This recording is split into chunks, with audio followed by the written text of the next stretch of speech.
First of all, you don't know me. We're all about that high school drama girl, all about them high school queens. We'll take you for a ride in our comic girl, Drama girl, cheering for the right team. Drama queens, smart girl, rough girl, fashion but you're tough girl. You could sit with us, girl. Drama queens, drama queens, drama queens, drama queens, drama queens. Literally every minute that we were not filming, I was just sitting in a chair like, my life. Well, tell everyone what you're talking about, Hilarie. Where are we? Hi, everybody. This episode's gonna open. My life. Yes. Hey, my life, everybody. Welcome to Drama Queens. We're talking about this is an infamous episode, right? Some people love it, some people hate it. Mm-hmm. Somebody else read the synopsis. Okay, season 6, episode 11. I think I'm the only one that had fun on this episode. You did. You had a great time. You sure did. My Echo, My Shadow, and Me. Air date November 17, 2008. In a very special episode. Wow, it sounds like we're starting an after-school special, which this definitely was not. Chad Michael Murray pens an homage to the classic films of the 1940s. Karen's Cafe is transformed into a glamorous nightclub with Lucas as its proprietor, Nathan as the bartender, Haley as the nightclub's resident singer, Peyton and Brooke as town floozies. Wholesome nieces that are stupid and just had no clue what was going on. And oh boy, Mouth is a reporter and the town drunk. Wow. Let's get started. Oh my God. You guys, Chad did write this, which I really want to give him credit. Yep. At the time, we all thought we were grown-ups, right? Yeah. And we were 25, 26. Like a kid, a 25 or 26-year-old kid writing an episode of a TV show is a very big deal. Like, yeah, for somebody who didn't go to school for writing or he's not trying to get in a writer's room. He's not, No, he just had an idea and begged to do it for years. And they finally were like, you know what, Chad? Write a bottle episode. Don't tie it to anything in the narrative. Just make it live on an island. And he did it. And I don't think they helped him very much because, they wanted to prove a point. You're not a writer. We are.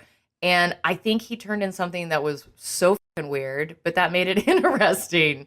Yeah. And so for any kid out there with a dream, just keep pushing, man. I'm glad he won this fight.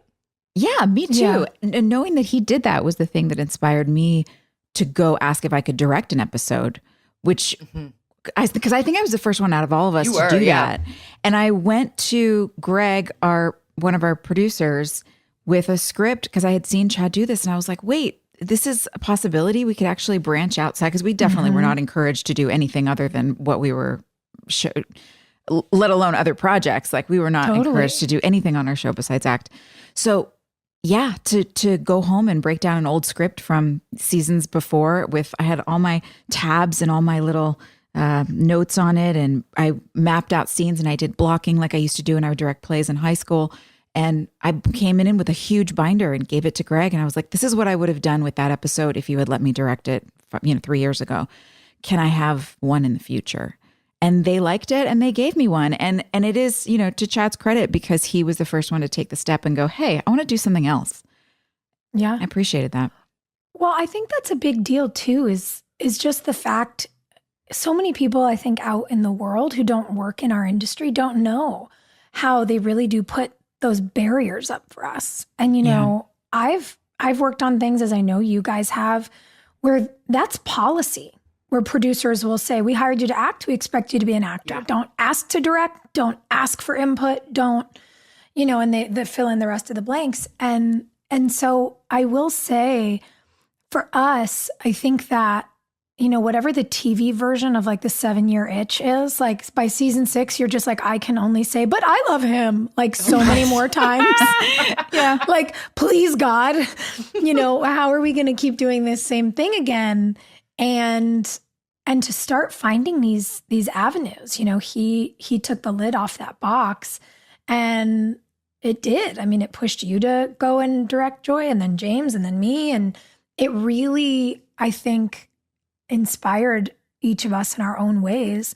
And listen, as much as some of the powers that be didn't want to help us, didn't want us to succeed at some of these things, I do appreciate that they said, okay, if this is what it's going to be, if you love these old, old-timey 40s films, if you love this old like lore of Sinatra and whatever, we're going to give it context. And so the minute the episode opened, like, I genuinely was like, what is 611? And then it started and I was like, oh my God, he's watching the movie. It's the 40s episode, isn't it? Yes. And it was a cool device, I think, for them to give us, to get in and out of this world from Tree Hill, to go into this sort of dreamscape. And, they opened the door to this new world for us and we got to go have a time. And I don't know, then we did. Yeah, and other shows have done it successfully too. I mean, didn't Riverdale go on a time travel adventure? Did they? I feel like I saw like black and white things. Guys, I've been watching frickin' Nickelodeon and kid cartoons forever, but I feel like in passing, I've seen time travel on these other shows. Okay. And it is cool to get out of your bubble.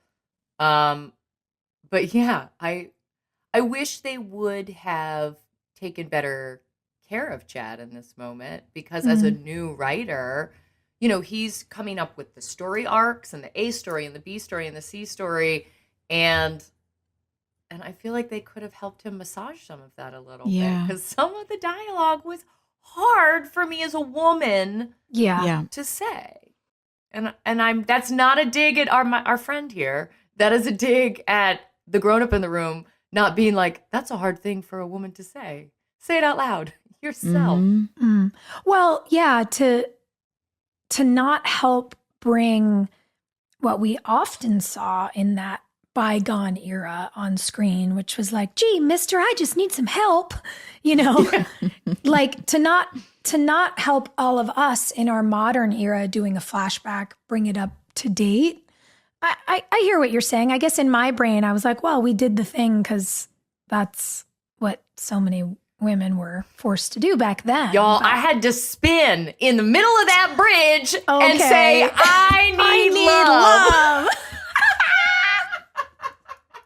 How many times did it take you to do that with a straight face? Did you see how wide that shot is? I have it written down as questions. 0 times. You guys, I was like, you want me to do what?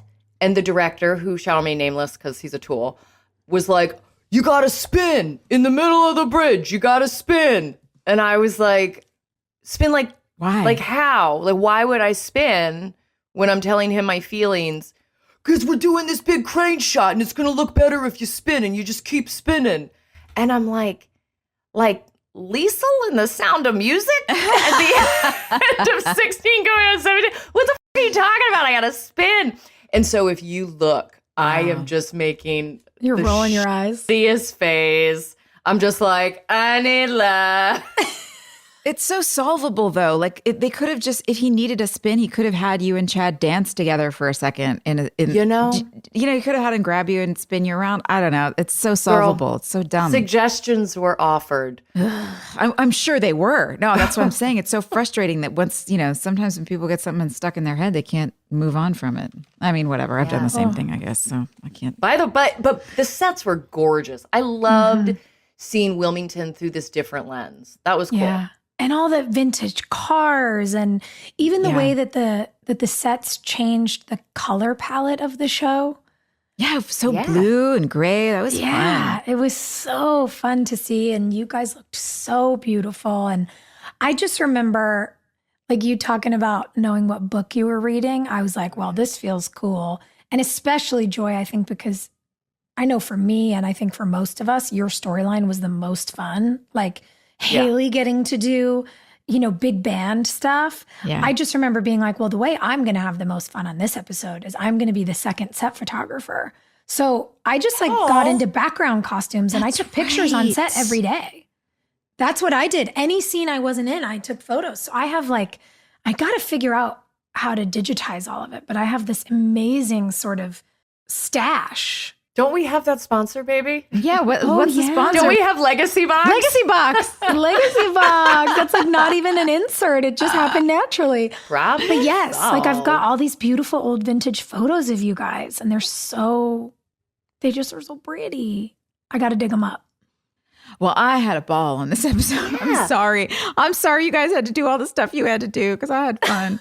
But you wrote music for this episode, right? I did. Yeah. They asked, well, no, I had a song called The Hotel Cafe that I had written because I did a set before I ever got One Tree Hill. I had done a set of jazz standards at the Hotel Cafe in LA, and I thought it'd be fun to write a song for the venue. In keeping with the night. And so we just transferred the name to Karen's Cafe. And then when I sent that in, they were like, this is great. Do you have any other stuff? I was like, yes, please hold. You're like, turns out a whole night. Perfect. Yes. So wrote a bunch of stuff with my writing partner at the time, Ron Aniello. And and then we actually got to score the episode. I don't think they ended up using most of it. It was much more theatrical and sort of cinematic than our director wanted more 40s actiony style. Do it again. Yeah.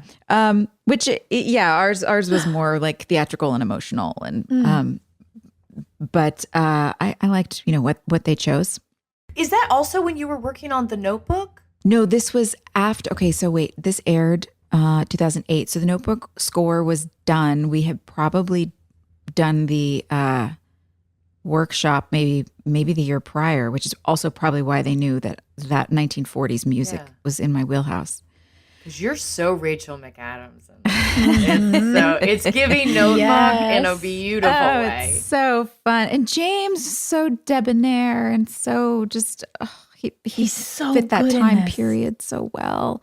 I remember walking. First of all, I was so excited when I got the script. I was like, "Oh, I got to be in costume! I'm so excited!"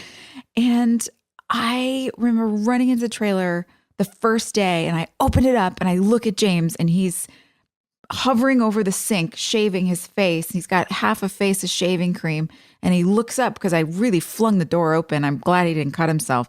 And he looks over his shoulder at me, and I was like, oh, aren't you so excited? It's the first day of this episode. We're going to have so much fun.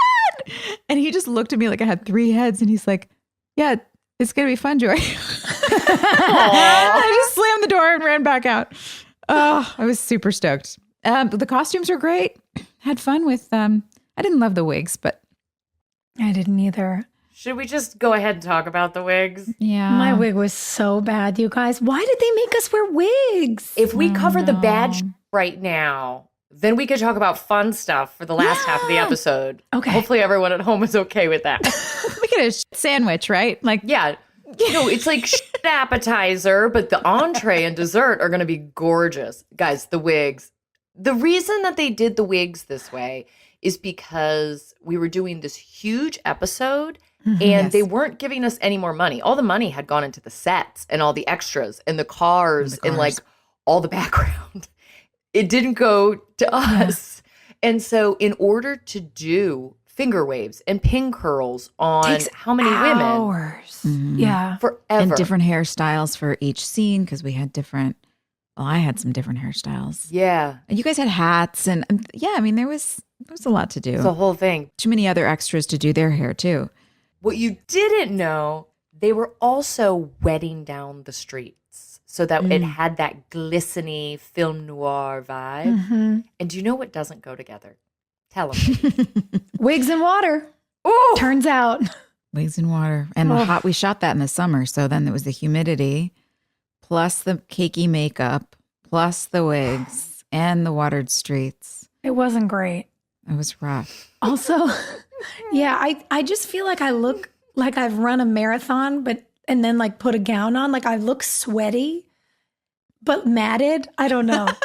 Because there weren't enough people to touch us up on set and also get people ready back in the trailer. Our sweet team. But I do remember, as much as we were like, oh boy, these wigs, they're just starting to do the thing in humidity that like poodles do. Uh-oh.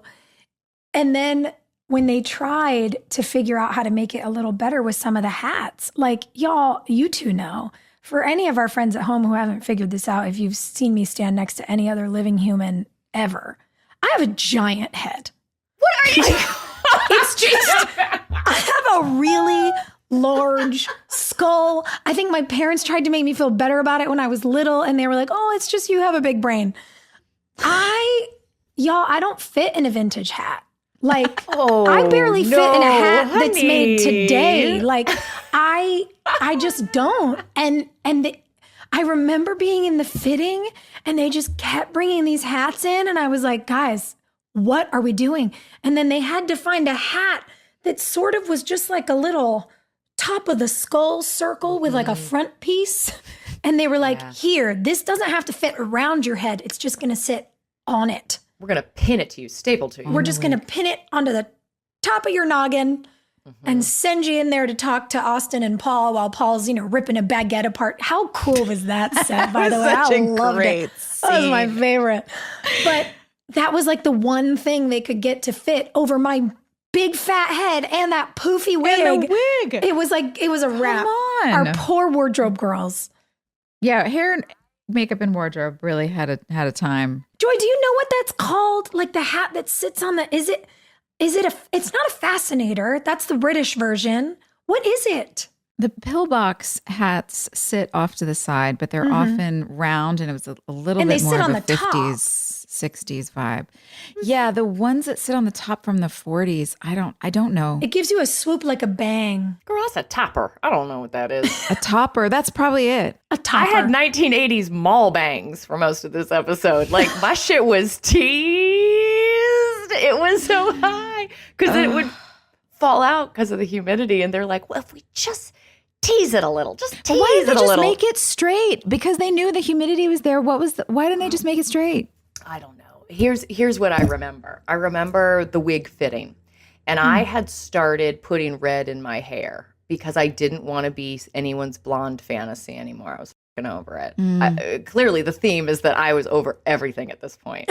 And I was like, oh, I'm just going to get some red deposit shampoo, and they can highlight and bleach my hair all they want. But the second I go home, it's red again. They can't do anything about it.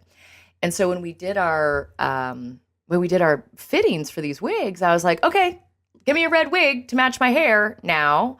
Because you can see at the beginning of the episode, it's significantly darker.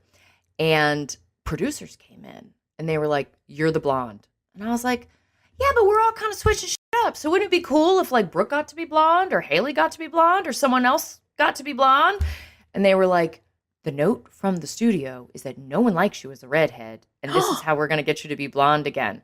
And what you'll see is that we've got another episode coming up. Is that why they made me wear the red wig? Yeah. And there's another episode coming up where I have to wear a blonde wig again. They were just like, if you're not going to do what we say, we're going to write it into the script and make you uncomfortable. And it was a big deal. It was a really big deal. And they made a point on set, too, of just being like, you're really not attractive as anything other than a blonde. And I'm just like, I hate it here, you guys. I like my blue dress, though. Your dress was so good. And that asymmetrical back. Oh, come on. It was so good. It was the year of the sticky boob. Pretty. Yeah. Oh. We all it seemed like we were having the most fun in our scenes with Paul. Yes. Oh, my God. The best. He was built for that era. He was built for those time period movies. I'm And surprised with he his hasn't done any split yet. mustache. Oh So yeah, come on, cool. it's so good. Him sitting there hovering over the spaghetti with the fucking soupy the bread, sopping it up. Yeah. Oh, it was just so good. Wait a second. Joy, when he came on, he was coming back to the dressing room to see you. Can we talk about that scene? Because I found myself unexpectedly into it. Same. We had a ball. It was so much fun. Yeah, but are you the first person to voluntarily kiss Dan Scott? Or no, I guess that was involuntarily too. It was definitely involuntary. You're such a handsome man. No one wants to kiss him. I know. It's weird too because it was like a struggle kiss. Which is like, oh, it's my friend. Like, I don't know. It felt strange because we were definitely super close by then. Really, really, he was probably my best friend on the show at the time. sorry, my brain went somewhere. Anyway, but thinking about kissing him is where it went. That's what I was thinking about. Come here, mustache. Paul's a good, I have kissed Paul in real life, and he's a good kisser. And so, is he? Tell us everything. So, we are friends. You're not friends. You never know what's going to happen. But anyway, we are very good friends. But he's a good kisser. And so it was weird in that moment to be having a struggle kiss with someone who is a friend and then slapping him in the face, which I had to, he was like, just hit me. I'm like, Paul, I don't want to hit you. Just hit me. Like, all right. So I smacked him. But what you saw on camera was the real deal for sure. I liked it. I mean, look, I don't like forceful kissing at all, but I liked the way you just talked right over him. Yeah. Like there was just a chemistry there. Yeah, we worked on that scene quite a bit, I remember. I was having a ball. This is my dream come true, to sit and do a little continental accent and wear the cute little vintage clothes. And it's like, who knows if I'll ever get a chance to do this again in my life. I might as well just yuck it up. That was a conversation. I remember us talking about what the accent was supposed to be, like the Gal Friday of it all. Yeah. And how we were supposed to lean into it. I didn't. Yeah. I didn't either. I'm talking about I need love, guys. I need love. I need love. That's all I can think about. Gosh. But it was tough because you guys were in an awkward position. There was just behind the scenes stuff that was awkward, and to have to be like stuck in these costumes and saying these things. And, you know, Hilarie, what you're talking about, all the BTS stuff that you were struggling with, they were trying to strong arm you. And, you know, it was uncomfortable, I think, for a lot of people.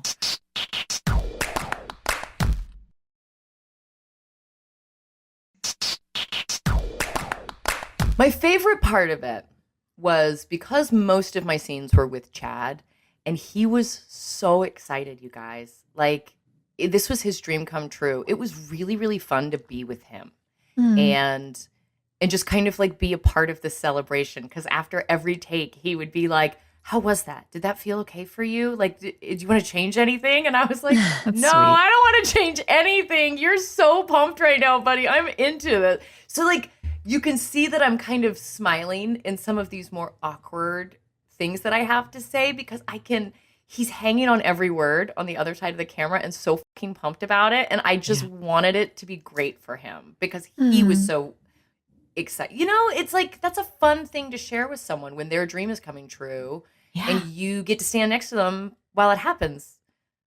Taylor Swift and Travis Kelce. Hey. Yeah, it's a fun thing. And so, and also Paul was around a lot, and you guys know Paul's mantra is make it work. Yeah. If it doesn't matter if it doesn't make sense to you, like, make it work. So I need love. I'm just going to keep saying it. Just play the record. Irritating. I'm so irritating. Okay, skills on the piano. It's the funniest shit I've ever seen in my life.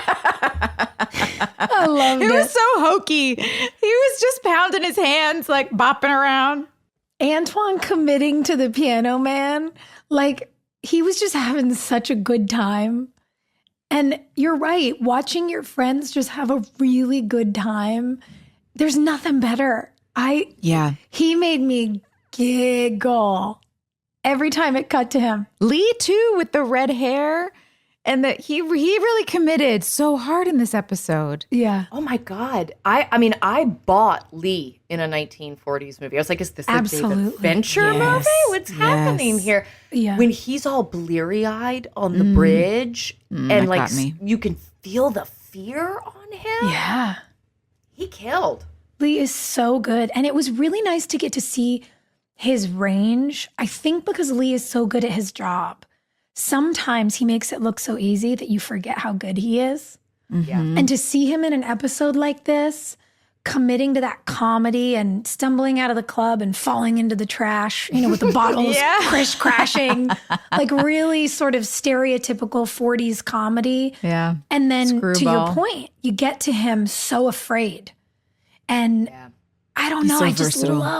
I loved to see the range. And I loved that his character got to go on a journey. Because at the beginning you think like, oh, here he is, like the drunk reporter who thinks he's like too big for his britches. And then you realize he's really onto something and, you know, he's in danger. It's so exciting.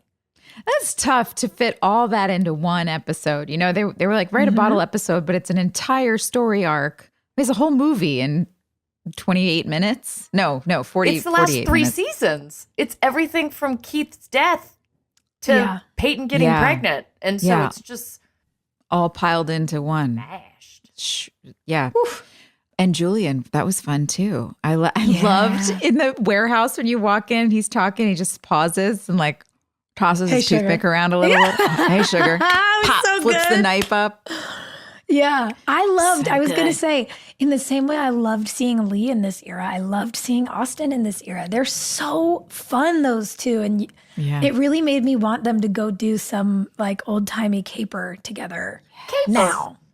A caper. I'd love to see that. I feel like I can say this now because surely it's not going to happen at this point.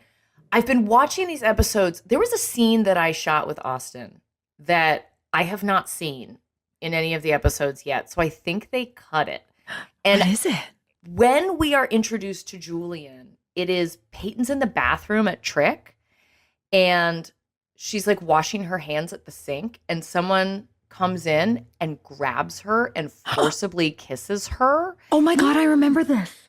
Do you remember us filming this? Yes. You filmed it. And yes, because it was a huge deal that the camera that was on me, as the person spins me around and is kissing me, I made these like horror show bug eyes. And I do it in this episode when I get shot.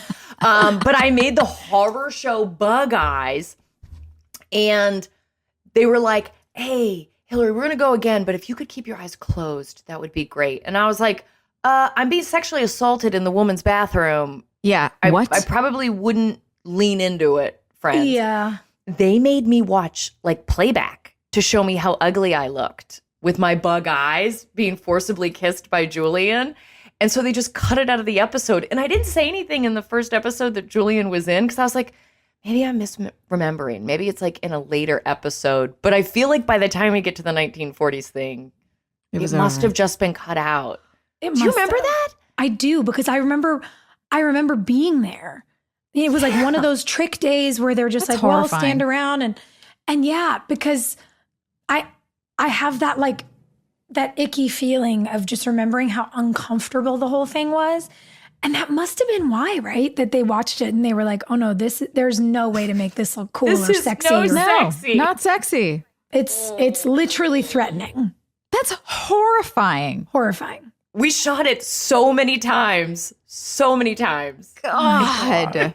Ugh. And that anyone could write it and go, this'll work. Oh, yeah, this is a good idea. This is a normal thing for a person to do to another person. No, They like thank this. you. They like Oh. it.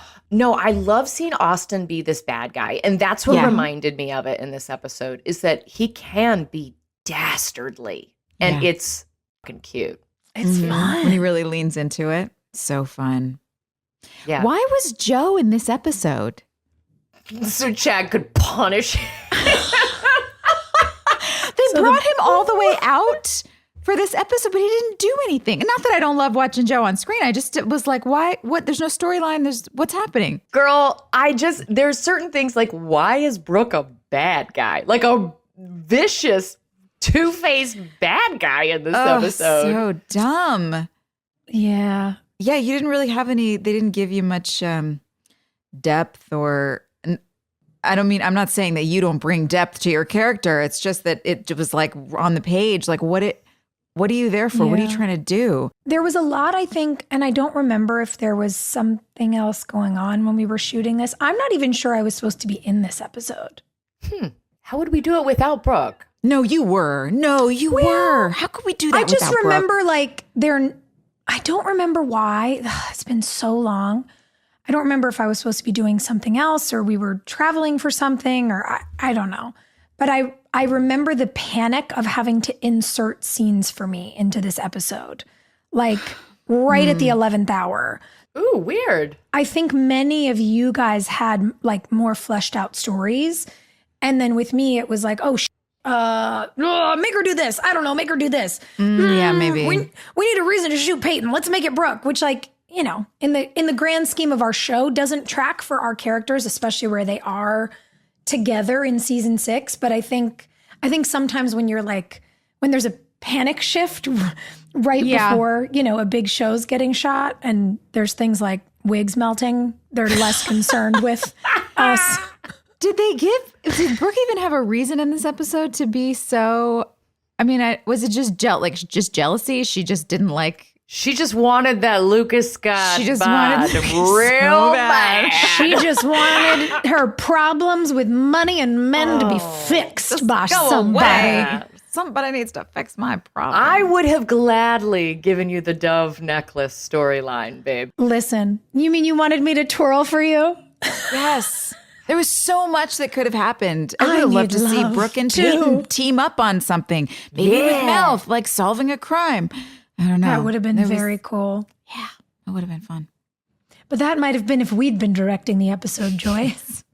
Well, but also to that point, when you have a very young writer and you don't sit down and do like all the read-throughs and what do the female writers in the room have to say about it and what do some of the older writers and what do some of the other young writers. They didn't workshop it with him in a way that could have helped him. And I think, I'll just say it, I think that they were like, oh, you think you can write an episode? Okay. Yeah. And took everything really, really literally because he had the audacity to want to try something. And so that was part of the reason that I was like, I'm going to commit to this shit I got to say just because we're going to stick it to him. Prove them wrong. Yeah, let's get them. Such a different time period. It wasn't that long ago, but it just feels so different. I look at, there's so much encouragement now, I feel like, for young artists and people who are established in one thing and wanting to try and do something else. It feels like there's just constant available community of people going, yes, I want to see you succeed. I want to see you try this, try that. Great. And I don't know why it was back then. They were like, no, stay in your lane. I think we're much more in a culture of mentorship than we were then. Respect. For so long, there was this gatekeeping attitude about like, well, I managed to get in the door, so I can't let anybody else in after me. Yeah, you got to earn just the way I did. Yeah, and I think when enough of us started figuring out how to climb through the window, we were like, well, this feels dumb. If we just open the door and let everybody in, the vibes are going to be better in here. People are happier, better ideas, yes. Yeah, and so I think that shift has been so monumental, but it is worth remembering that we were really in an era where we weren't encouraged, let alone supported. And, you know, I do remember when scenes were written for me, finally, in this episode, saying to the powers that be, I find what you've done, like, I know you're on a time crunch and, you know, we're building these sets and we're doing these things and you're approving all this stuff and you're renting picture vehicles and it's a whole undertaking. I get that. And you've turned these things around for me in 12 hours. And I find them to be rather demeaning. Yeah. And then it's, you know, you get met with, oh, come on. You're being too sensitive. This is ridiculous. We need a foil. And it's like, do you? And the thing that stood out to me thinking about that, watching the episode, was actually, Hilarie, that we even had a little something repeated between Peyton and Brooke. Brooke's like, fix my problems with men and with money. And then you even say like, well, what do I have to do short of throwing myself at you? By the way, more power to people, but it did feel a little reductive. And I think it's an interesting point that you make. You know, we can talk about now what was happening behind the scenes, and B, that even where lacking this mentorship vibe that we all work so hard at now, even where when someone was being supported, they were still being undercut at the time. Yeah. Then. Yeah. You know? That's what it was. It was like they gave him a yes, but they withheld full support. And I think Chad could still be writing television if he'd had full support and he had a boss that was like, I'm going to mentor you. If this is a goal of yours, let me help you do it. And like really like learn the ropes. And That's why, like, when I go to see Megan Park's movies, she was on a teen drama. She had to say crazy shit on her teen drama, but she was surrounded by mentors and people that were like, women. oh, we're going to introduce you to this writers group, and we're going to introduce you to these female directors, and they're going to raise you up, you know, to be the next generation of leaders. And we missed the boat on that. But that said, we looked cute in our weird wigs. But you know what I do appreciate, to be honest, is that even though, look, the environment on our show for us, especially as women, could not have been more different from the environment on our friend Megan's show. Yeah. But we navigated around it. We worked around it. We figured it out. Pivot. We supported each other's art. We supported each other's ideas. We supported each other's music, writing, directing. Yeah. Like we may have had to claw our way into those spaces, but we were undeterred. So, you know, I say fascinator, topper. What do we call them? Toppers off to us. Toppers off to you, my gals. Did you guys ever see Bugsy Malone with Scott Baio and Jodie Foster? Jodie Foster, that's right. No. It's like little kids doing a gangster movie. Yeah, it's terrible. Right? It's like a little kid. It was a really famous director, Joy. Who was that? It was a very famous director, like an Oscar-winning director that did this movie. It's all little kids doing a gangster movie. And instead of shooting each other with guns, they're like throwing pies at each other. And that's how they kill each other. And it's ridiculous. It's a musical too, right? Or don't they sing? So fun to watch. And so that was the energy that I personally took into this episode. I was like, yay, we're going to Bugsy Malone it. Alan Parker, starring Jodie Foster, Scott Baio, Florence Garland. They like shot it in London. They spent a shit ton of money on it. It was a big deal. I do appreciate that they even though they knew the writing was like, they weren't giving Chad the support that he needed. I appreciate that they at least trusted us enough to bring in depth and ideas and things to the characters that they knew they could throw something at us at the last minute, especially you. So with like last minute pages, and know that we were all going to show up. I mean, at least that burden on our shoulders, they knew we could carry.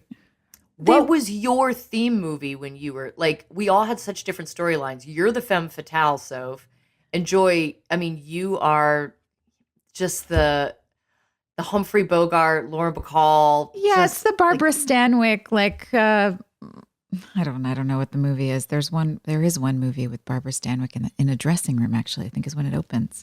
Oh, so it's like a real reference. It might have been. I can't believe we got Casablanca, by the way. Right. So cool. For the opening scene, Casablanca was in the opening scene of our show. Because we didn't have any expensive bands. We had your music, and we had, I think, 2 other songs that really stood out, but we weren't paying like, you know, Aerosmith, or sometimes we would get those really expensive songs. And who owns, is that a move, like is Casablanca owned by Warner Brothers? Yeah, that probably is it. Yeah, I think that being part of such like an old iconic studio might have really helped us out in that moment. What was your inspirational movie, Hill? Bugsy Malone. For this, that was the energy you went in with. Yeah. Would you watch to prep? I didn't need to watch anything. I watched all of them. My whole life I've been prepping for that. Yeah, you're like, I literally was writing the music for years. Joy, you manifested this episode. I probably did. Did you plant this seed in Chad's head? Why aren't we doing a period piece? Did your Notebook adaptation influence him? It might have done. I don't know. Wait, that's cool. I don't know. I'll have to ask him. Yeah. But I sure was happy. Oh, when we went out to that airplane hangar, that was really fun too. That was going great. out in all the rain, and I remember filming out there. They drove us out. I don't know where it was. It was like 45 minutes away. Some airplane hangar. They brought in an giant old airplane. This is before CGI was something that they could do easily. They were like, no, we actually need an old aircraft from the 40s. Didn't it come from like, am I remembering this correctly? Didn't that come somehow through the air show? Like we'd all go to the air show every year. Yeah, and I feel like it was somebody associated with the air show was like, oh yeah, I know a guy who's got a whatever plane in his old collection. Like that kind of weird where you're like, is this real life? People have conversations like this? You know, a man with a collectible warplane? Yeah. That's where the wig money went. Right? Sounds All good. the wig money was in that plane. Yeah. No, that looked beautiful. It reminded me of like Pearl Harbor. Yeah, me too. That's what I was thinking. And there was a resurgence of interest in World War II during that time. I mean, I feel like so many movies about World War II came out when we were in high school. Saving Private Ryan and Pearl Harbor came out when we were like 19. And then I feel like there were a couple other movies that all really like fell into this theme. And I don't remember why. Was there an anniversary or something? Like it had infiltrated our pop culture to the point that you got Peyton walking along the bridge like, I'm not sure how I feel about the war. What? Yeah. Come on. I could be a nurse. Peyton Sawyer would know exactly how she felt about every That's damn right. thing. Yeah, I don't know why World War II was such a bop. I wonder what it was.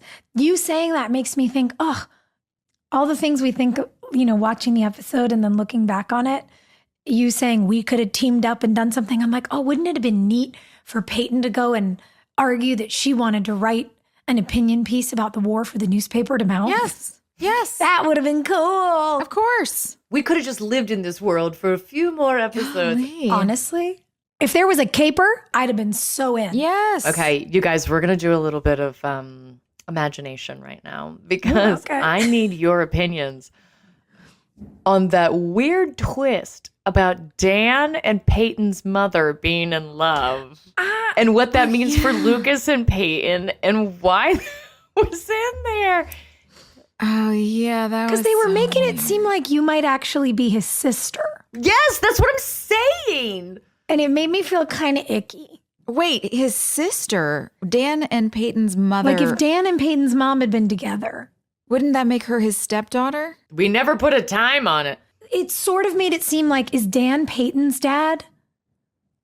Right. A little. And Yeah. if he were, Yeah. and also Lucas's dad, they would be half siblings. I don't know. It definitely rang like an icky bell for me. Oh, you'd make Lucas's sister you're talking about. Yes. That it would be, oh, I see.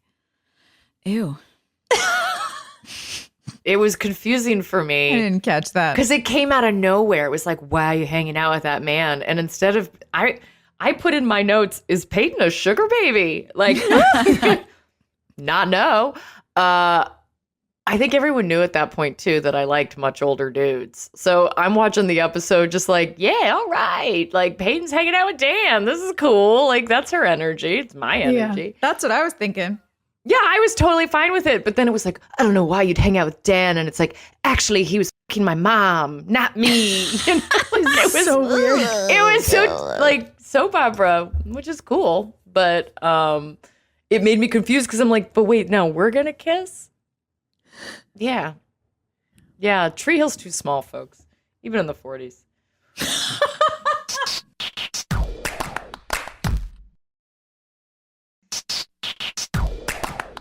Lucas shoots Julian. Then Dan says, isn't this fun? Wait, what did he say? He goes, isn't this fun? Isn't this fun? Right. After was Lucas so great. shoots Julian. Oh, God, I loved it. Yeah, I really liked being with Dan in this episode. He was my favorite. Yeah. Bad guys always make sense. And maybe this is why I'm attracted to like a bad guy in real life. They know what they want. They're not apologetic about it. They just go and they get it. And so playing a bad guy always makes sense because you don't play by anybody else's rules. But when you have to play the moral center with the dove necklace and like tell everybody all about it, you have to play by all of these like ethical rules that, I don't know, get kind of muddy. I'd way rather be the psychopath. Paul had so much fun. Yeah, Paul had a lot of fun. I wish they had not tokenized abusing women as like the, here's how you're a bad guy. You know, here's how we know he's a bad guy. It was kind of gross. It just felt like a little too, I don't know, easy. I got slapped on my ass and on my face. Yeah, You got didn't like slapped in it. the face too. It was awful. It just wasn't great. No, I don't think he enjoyed it much. I mean, he likes being a bad guy, but having to having to go around like manhandling everybody and trying to, I remember him feeling like talking about how uncomfortable this was. He was like, this is not, I don't mind being a bad guy, being a gangster with the dudes, but why did it have to be with all three women? He has to be so physically aggressive. It was gross and unnecessary. Did Dan ever hit a chick on our show? I remember when the girl who knew that he shot Keith, he came into her house and he just standing there was super scary. But did he ever lay hands on Deb or Karen? No. The only person he ever got physical with at all was Carrie. And he pushed her up against the wall of the hotel room, remember? And said, if you come after my grandson again, I'll kill you. But which didn't really have anything to do with her being a woman and him having a disdain for women. It was like, you are a threat to my family. I don't care what gender you are. And you have a problem. You have to stop. Yeah. And I remember us talking about it even in that episode, how it was intimidating, but it felt accurate and you understood the reaction from him. Yeah. I mean, she kidnapped a child. And self-defense with her on the cornfield too. Same. Yeah, like two people going at each other who are both a bit threatening. But yeah, no, I don't think that was ever really Paul's, even as Dan, his MO. So it did feel really, it felt heightened to a point of discomfort in this. Yeah, there's just so many other ways to let somebody know that you're a bad guy in, an episode when we've got 45 minutes to film stuff. Like, it would have been better to do. Somebody was working some stuff out. But besides that, I know he was having a lot of fun. Well, poor Paul too, because he was always our protector. Like Paul was like, he's the Lion King for us. And God, he is he's Simba's dad, Mufasa. He's Mufasa. And poor Paul in this episode has to be the bully. And he's only ever been our protector. Oh, God. I just know it broke his heart. I remember, to your point, Joy, him being so uncomfortable. Yeah. And he was so pumped that he was finally getting to work with us. He never got to work with us girls. Yeah. He was always working with the boys. And so it was like, oh, my God, I get to play with the girls. How fun. Okay, now I'm going to hit you. That's probably why he wanted you to slap the shit out of him, just so it felt fair. Yeah. That actually makes sense. Yeah. I could see him thinking that way he could say no, really, I got the short end of this stick. Joy, I want to talk about, I'm just going through my notes in chronological order, the tears running down your face in the airplane hangar. So perfectly timed. Mm-hmm. How many takes did we do this? That's professional, baby. They were just bang, bang. Oh. Yeah, that was real. I don't know how many takes. I have no idea, but couldn't have been too many. They would have had to reset my makeup all the time. When it works out like that, though, do you ever have that moment when you're on your close-up and you can feel those big fat tears falling in your face and you just go, oh, nailed it. Yeah, and you're like, I know exactly when to blink. But it's because sometimes you sob and you're on the wide shot. And you're like, cool, no one's ever going to see this. Yeah. And when I watch moments like that for friends or even the ones that I've had, and I'm just like, God, it's so nice when you get them in the close-up. It's so nice. Toss. It is actually, I get really uncomfortable if it's not, it worked for the 40s thing, but it was hard for me to stand there and let the tears stay and not wipe them away because I'm I just, in real life, I don't like crying in front of people. I don't like people having to console me while I'm crying.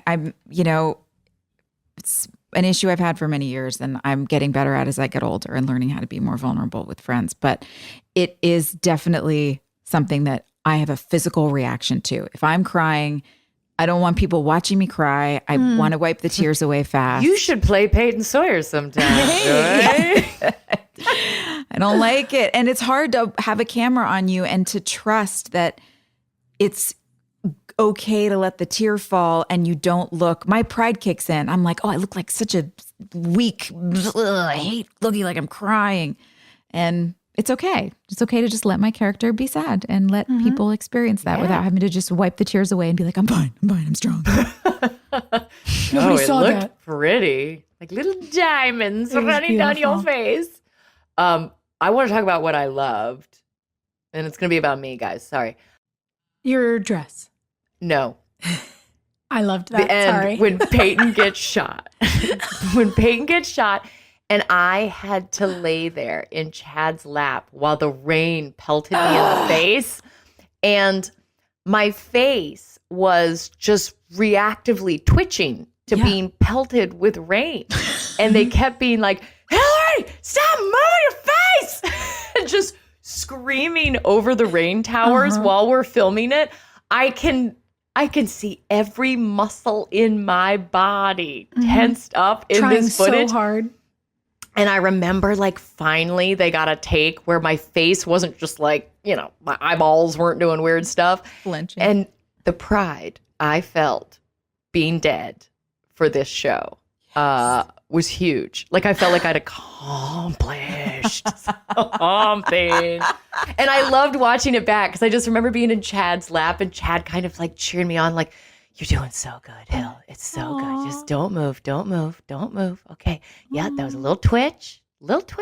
Keep it still. Aww. It was rain death is hard death. It's horrible. Well, It's real and hard. especially at that angle, the water was going up your nose probably.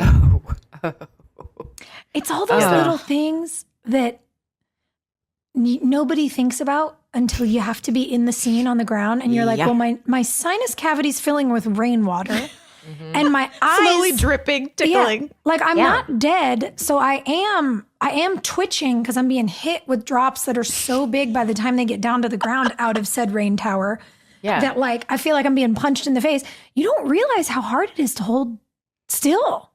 Well, for all of you guys at home who want to try it out, just start recording yourself on your phone and then take the sprayer at your kitchen sink and spray yourself in the face and Full blast. don't move a muscle. Yeah. Like, just move. don't. Have your friend do it. Actually, I would love to see this trend happen all over TikTok. It's just friends Peyton spraying each Sawyer. other in the face. The yeah. Peyton Sawyer death scene. By the way, it should be 2 girls because watching you do this made me think about what happened to me in season 8 that we talked about, Joy, when we did our big car accident in the rain. Yes. And I'm watching you in this episode in Chad's lap, obviously trying not to twitch. And I'm just remembering also getting screamed at over the bullhorn to stop twitching when I was supposed to be passed out in the road under the rain tower.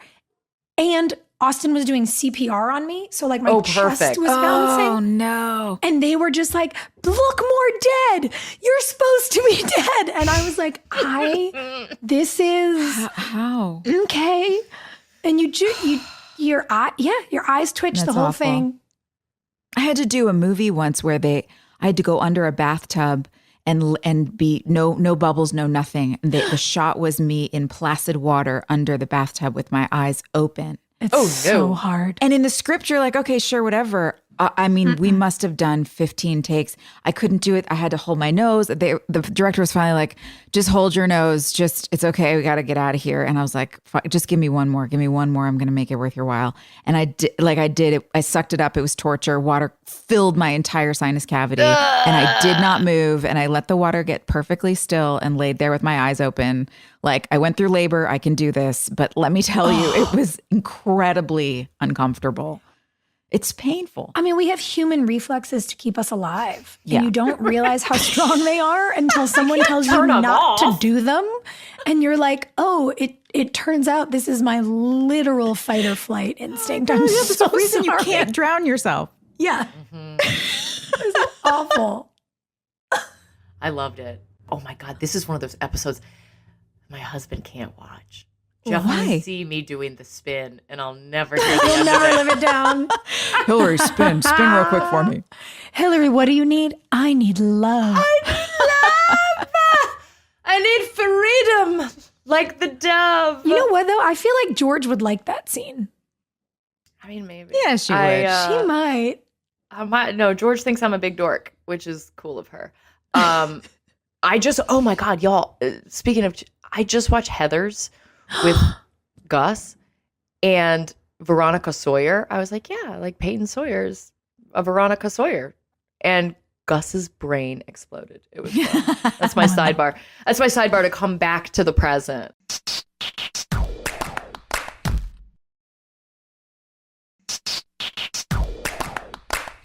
How are we going to get out of this time travel? I don't know. Is there maybe a fan question which might bookend time travel for us? Is there an ending moment you guys want? I mean, the fan questions from Julie, it's questions about the costume, which we've talked about. She's asking if we had old techniques with makeup, lighting, and hairstyles.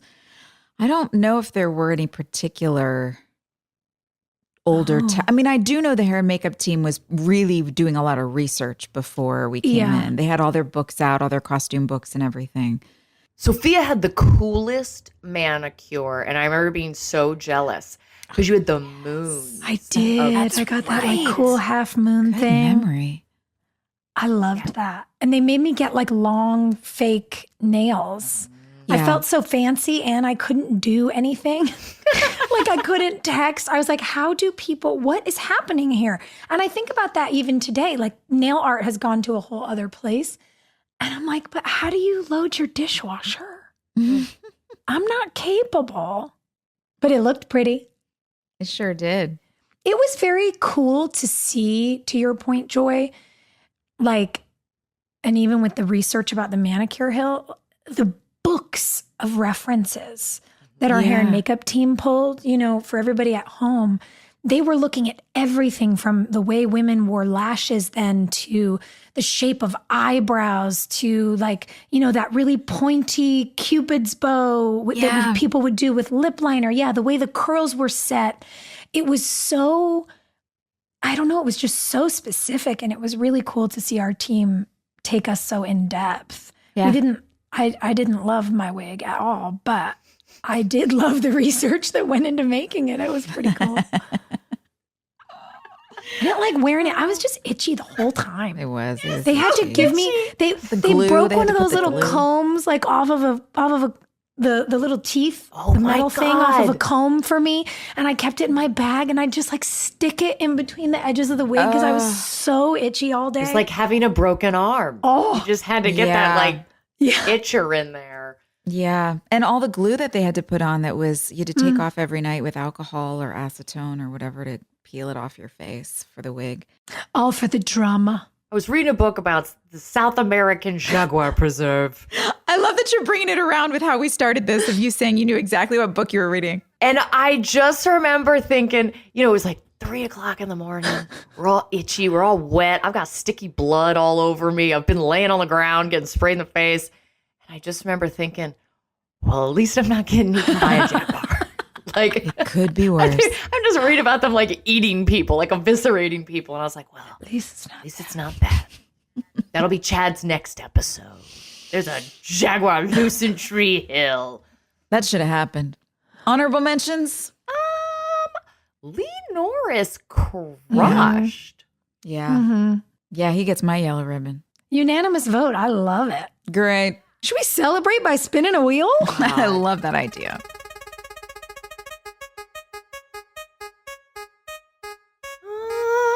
Oh, man. You guys, we have the most likely to be the next bachelor or bachelorette. Oh. Rachel, wasn't that? I feel like we've had this question before. Have we? Maybe not.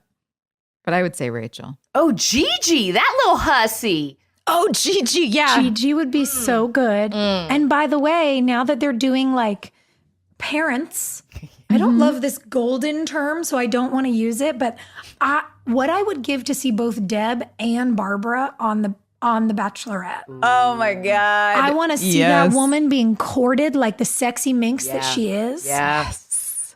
Just like men falling all over themselves to get close to Barbara. I'm in. Yeah. Yeah. But like quality men, if we could find a whole entire room full of really quality men and put them in the good same ones. place. We should vet We'll them. vet them, Not yeah. the network. We should be the vetting committee. 1,000%. Okay, great. We could pitch this. Maybe we should take these details out of this episode. Let's. All right, friends. Next episode. We're going to love the next episode, I promise. It is season 6, episode 12. You have to be joking. Autopsy of the Devil's Brain. Wow. Don't remember this at all. Oh, boy. I guess we'll be refreshed. Oh, Peyton fell down on the ground, so I'm sure we'll be in the hospital. Cool. Oh, that's right. Do you know what's wrong with you? Yeah. Okay. Oh. I don't remember. Dun, dun, dun. Oh, I think I do too. Dun dun. Tune in next week, ladies and gentlemen, to See you next week find for out all the drama. All the drama. Jinx. Hey, thanks for listening. Don't forget to leave us a review. You can also follow us on Instagram at DramaQueensOTH. Or email us at dramaqueens@iHeartRadio.com. See you next time. We're all about that high school drama girl, all about them high school queens. We'll take you for a ride in our comic girl, cheering for the right team. Drama queens, smart girl, rough girl, fashion but you're tough girl. You could sit with us, girl. Drama queens, drama queens, drama queens, drama queens, drama queens.